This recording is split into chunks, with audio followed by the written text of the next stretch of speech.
Joseph John Thompson 1897 charge और mass ratio बताया था इलेक्ट्रॉन का। इलेक्ट्रॉन असल में हमारे पास पहले डिस्कवर हो चुका था कि एक फंडामेंटल पार्टिकल होता है जो एटम के अंदर मौजूद होता है। कैथोड रे ट्यूब एक्सपेरिमेंट से ये बात साबित हुई थी। इलेक्ट्रॉन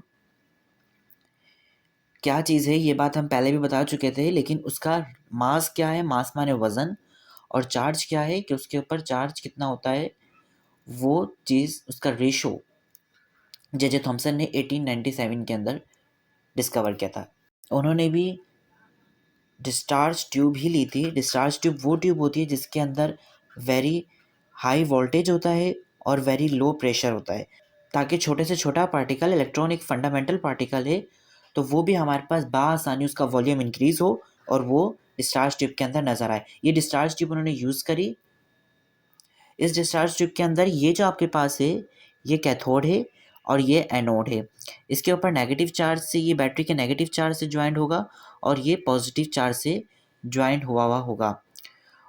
यहाँ पर एक कैथोड के पास इन्होंने इलेक्ट्रॉन बीम लगाया हुआ था, जिसमें से काफ़ी सारे इलेक्ट्रॉन्स निकल रहे थे, या ये कह सकते हैं कि कैथोड पे से काफ़ी सारे इलेक्ट्रॉन्स निकल रहे थे जो एनोड की तरफ आ रहे थे। यहाँ पर अगर देखें तो दो तरह के एनोड्स हैं।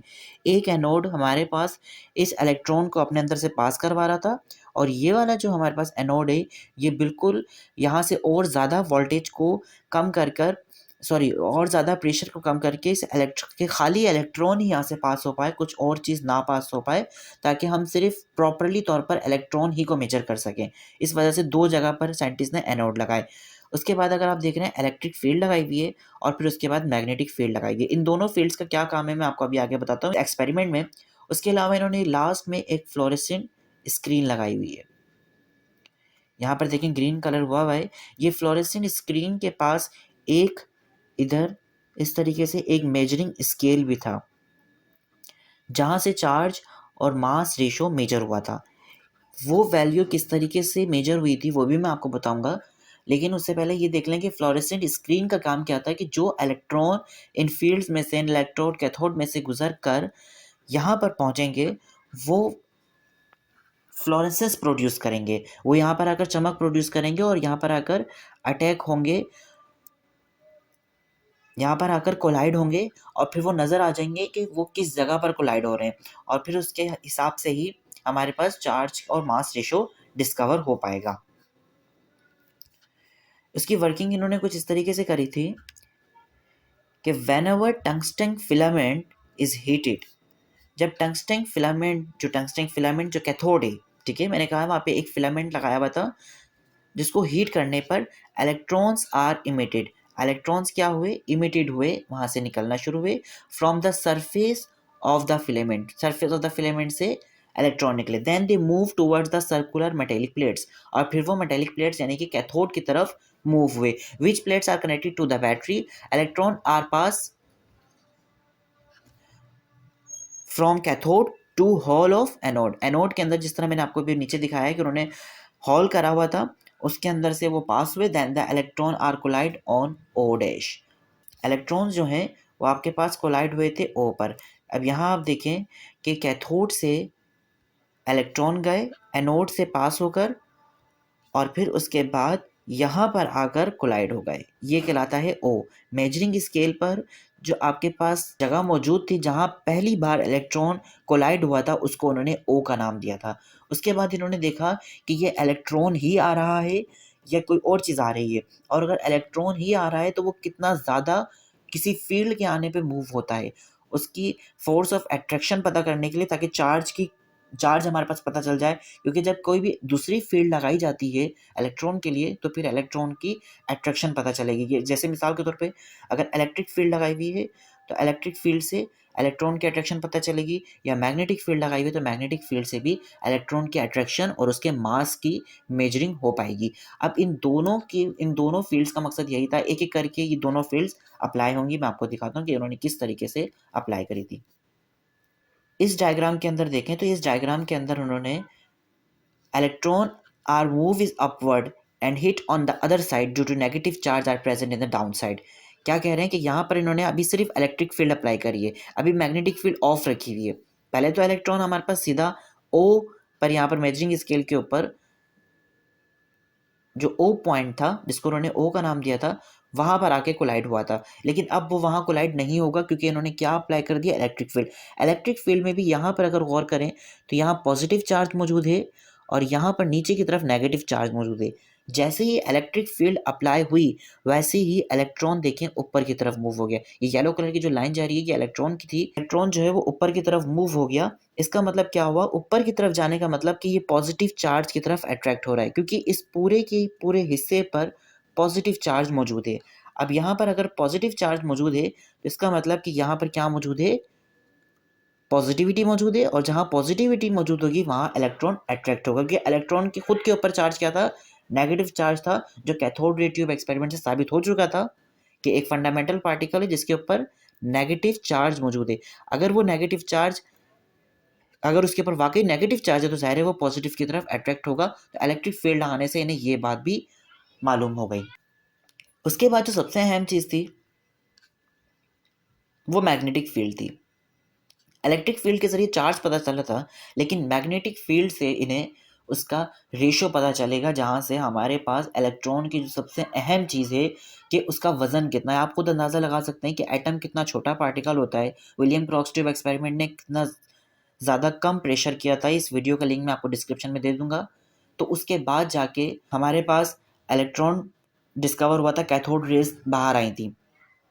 अब इतने कम प्रेशर पर जाहिर है बहुत ज़्यादा छोटा ही पार्टिकल होगा जो जो बाहर आया था। अब उस छोटे पार्टिकल का चार्ज क्या है और उसका वजन कितना है, ये यहाँ से इस एक्सपेरिमेंट के जरिए साबित हुआ था। When the electrons इंटर्स, electron inter हो रहे हैं इनटू द मैग्नेटिक फील्ड। अब यहाँ पर मैग्नेटिक फील्ड अप्लाई करी जा रही है। इलेक्ट्रिक फील्ड को बंद कर दिया गया है, बैटरी हटा दी गई है, अब मैग्नेटिक फील्ड अप्लाई की जा रही है।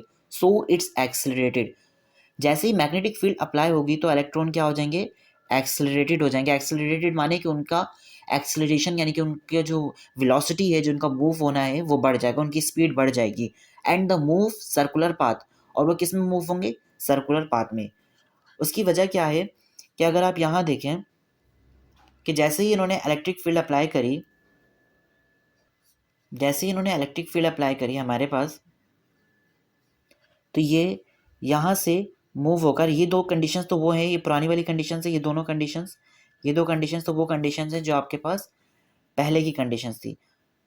अब यहाँ पर मैग्नेटिक फील्ड नीचे की तरफ है तो आपके पास ये भी नीचे की तरफ मूव हुआ है। ये दोनों तो, एक तो इलेक्ट्रिक फील्ड की तरफ मूव हुआ था इलेक्ट्रॉन, ये वो रेज हैं, और ये वाली तो नॉर्मली जो ओ के ऊपर आई थी ये वो रेज हैं। लेकिन ये वाली जो रेज हैं ये वो रेज हैं जो मैग्नेटिक फील्ड की वजह से आई है। अच्छा, मैग्नेटिक फील्ड किस तरीके से यहाँ अटैच थी, वो इस तरीके से अटैच थी कि यहाँ पे नॉर्थ पोल था और यहाँ पर साउथ पोल था। नॉर्थ टू साउथ पोल जो है मैग्नेटिक फील्ड जा रही थी, ये बात आप सब जानते हैं कि नॉर्थ टू साउथ पोल की जाती है मैग्नेटिक फील्ड। अब नॉर्थ टू साउथ जा रही होंगी तो इसका मतलब फील्ड्स यूँ जा रही होंगी। आप इसका अंदाज़ा खुद कर सकते हैं कि नॉर्थ टू साउथ जा रही होंगी तो फील्ड इस तरीके से होगी, मतलब इस डायरेक्शन में होगी, नीचे से ऊपर की तरफ। और अगर इसको आप नॉर्मली तौर पर कंडीशन में देखें कि पेज के ऊपर वो कंडीशन बन नहीं सकती, लेकिन अगर आप नॉर्मली तौर पर कंडीशन में देखें तो अगर आप अपनी तरफ से किसी भी चीज़ को दूसरी जानिब भेजें, मतलब अवे फ्रॉम मी, अपनी तरफ से किसी चीज़ को दूर भेजें, तो वो जो डायरेक्शन होगी वो डायरेक्शन कहलाएगी आपके पास नॉर्थ टू साउथ पोल की डायरेक्शन। मतलब इस तरह की डायरेक्शन थी इस वक्त यहाँ पर। मतलब ये ट्यूब तो इस तरीके से होगी, इस शेप में होगी, और यहाँ नॉर्थ मौजूद होगा और यहाँ साउथ मौजूद होगा। तो नॉर्थ टू साउथ यहाँ समझ लें आप, यहाँ आप खुद मौजूद हैं और ये साउथ है, तो आप आपकी तरफ से दूर जा रही हैं वो फील्ड्स। अब आप खुद देख सकते हैं कि ये बिल्कुल इस तरह के एंगल पर है, और जो इलेक्ट्रॉन आ रहा है इस तरफ से, मतलब कि यहाँ से आ रहा है और इस फील्ड के साथ ऐसे टकरा रहा है, मतलब कि इधर से यूँ आ रहा है, तो ये 90 डिग्री का एंगल बना रहा है अगर आप गौर से देखें। इसी वजह से यहाँ लिखा हुआ है कि because the force of magnetic field is moved in perpendicular direction. यहाँ पर कौन सी डायरेक्शन लग रही है, परपेंडिकुलर डायरेक्शन। परपेंडिकुलर डायरेक्शन में वो एंगल हमारा मूव हो जाएगा। और याद रखें जब भी इलेक्ट्रॉन मैग्नेटिक फील्ड के अंदर इंटर होता है तो वो उसकी फील्ड से कर्व हो जाता है, क्योंकि उसकी फील्ड एक प्रॉपर्ली तौर पर इस तरफ लग रही है, नॉर्थ टू साउथ है, एक चार्ज पहले ही उस तरफ जा रहा है।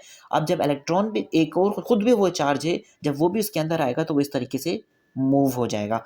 और वो जब वो मूव होगा तो वो जाहिर सी बात है नीचे की तरफ मूव हुआ, सर्कुलर पाथ में मूव हुआ, कुछ इस तरीके से, सर्कुलर पाथ इसे कहते हैं, मतलब बिल्कुल गोल।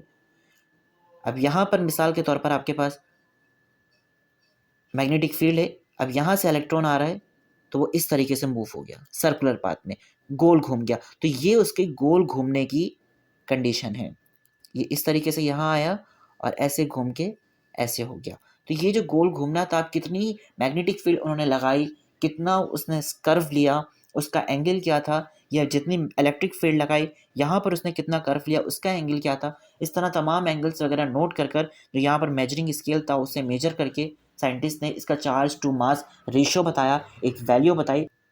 उस वैल्यू की डेरिवेशन मैं आपको नेक्स्ट वीडियो में बताऊंगा।